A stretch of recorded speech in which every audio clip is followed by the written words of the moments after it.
I was initially motivated to use social media as everyone does, as a means of communicating the outcomes of my research with a broader community. So I have particular modes of communication with my colleagues, and then I have other modes of communication with broader industry, which is an area that I work within. The social media platforms that I tend to use, I divide into two categories. I have a professional mode of communication through LinkedIn, and then I have my more research-oriented social media platforms like academia.edu, ResearchGate, etc. So I have the two quite separate and quite different types of audiences. So the different audiences that I focus on firstly are the people who use the outcomes of my research. So my research tends to be working with industry, and I also receive a lot of funding from industry. And so I'm keen to communicate the outcomes of my research with industry in particular. And so LinkedIn is a really good means of doing that. So whenever I get an article published, particularly if it's open access, I will put a link on LinkedIn. I'll also talk about the research. People will comment on the research, and usually if it's nice positive comments, then that adds some value to the research that I've undertaken. And people also get a perception of continuity of research, that you are active in the research process. On the research side, of course, I'm keen for my work to be cited and to be used by other researchers, and so I make sure that my ResearchGate and academia.edu are up to date. Any articles that I produce, and particularly open access, are put on ResearchGate and academia.edu for people to download easily. The opportunities that are afforded by social media today are really links to the broader community. And we don't do research just for ourselves. We actually do research to do good, to change the world. And we need the outcomes of our research to be known.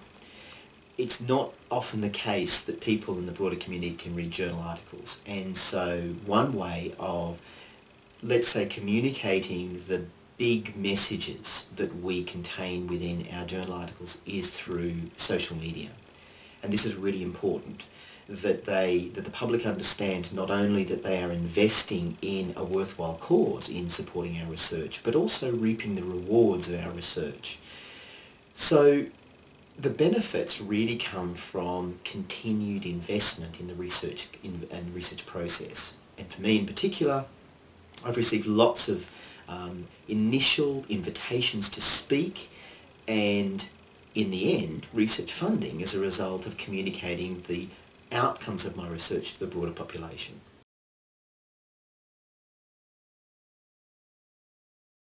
My colleagues tend to use social media in different ways, and I think everyone needs to come up with their own way of using social media, in a way that you feel comfortable. So some of my colleagues, for example, use Twitter, and I have a number of colleagues in psychology who use Twitter. I'm not a great fan of Twitter, purely because it doesn't necessarily meet my particular needs, and I don't feel comfortable with using Twitter, and that's fine. I feel very comfortable using LinkedIn, whereas some of my colleagues will see that as more organisationally corporate oriented, whereas that's the area that I work in. So every person needs to make their own decision about the kinds of social media they use. Everyone, though, should be using ResearchGate and academia.edu. That's just part of what we do.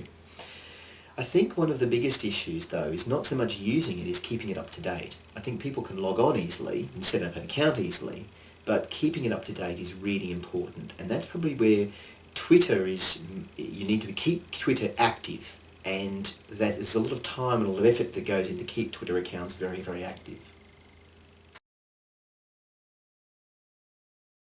Some of the risks associated with the use of social media is to effectively dumb down your research, that what might be a very complex or nuanced argument is lost in translation when you bring it down to a level where you can tweet it, or whether you can put a catchphrase onto a piece of social media. That's the real risk, and then it's misinterpreted by the broader population that you found X equals Y when in fact X equals Z. And that really is the biggest risk, and people really need to think very carefully about the information they put onto their social media websites. Can it be defended? Is it something that's being published? These are the questions that may arise from people if it gets into the broader mainstream media.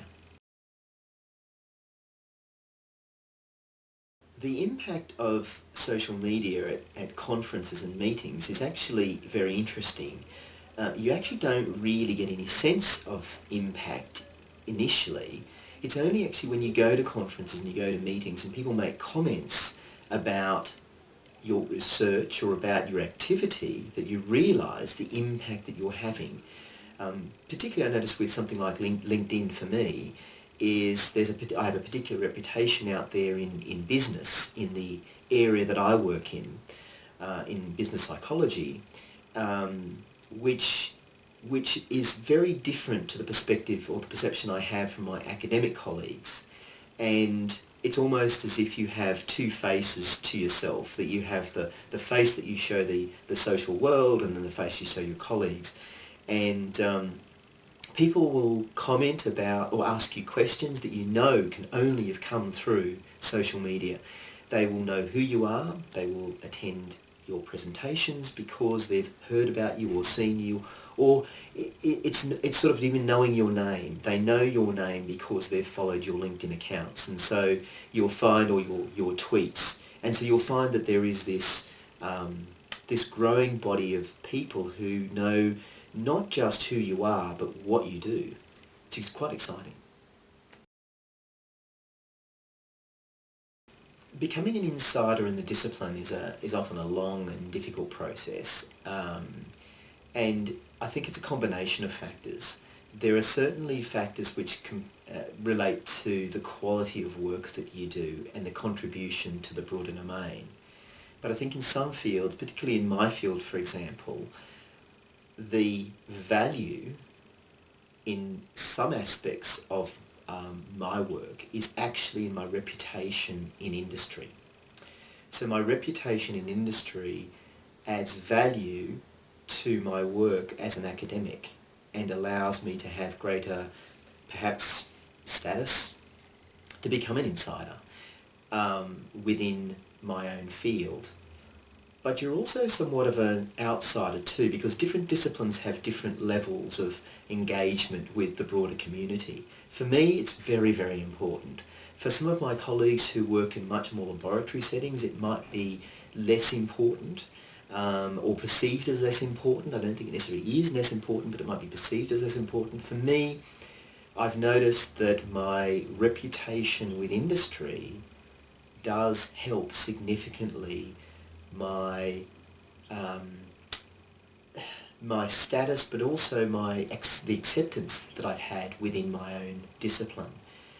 And I think the evidence of that is in my research funding, is that I notice when I'm putting in grants, particularly when I'm working with industry, my reviewers will comment on the fact that I've had a strong and long involvement with industry, that I'm focused on solving industry problems, and that I think means that I've become an insider.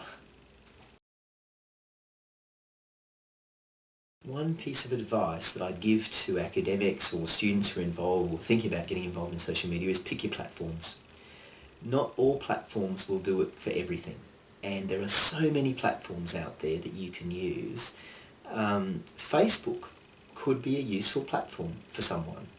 Twitter could be. For me it's LinkedIn. But choosing the platform that suits you, I think, is the most important thing, and don't choose too many.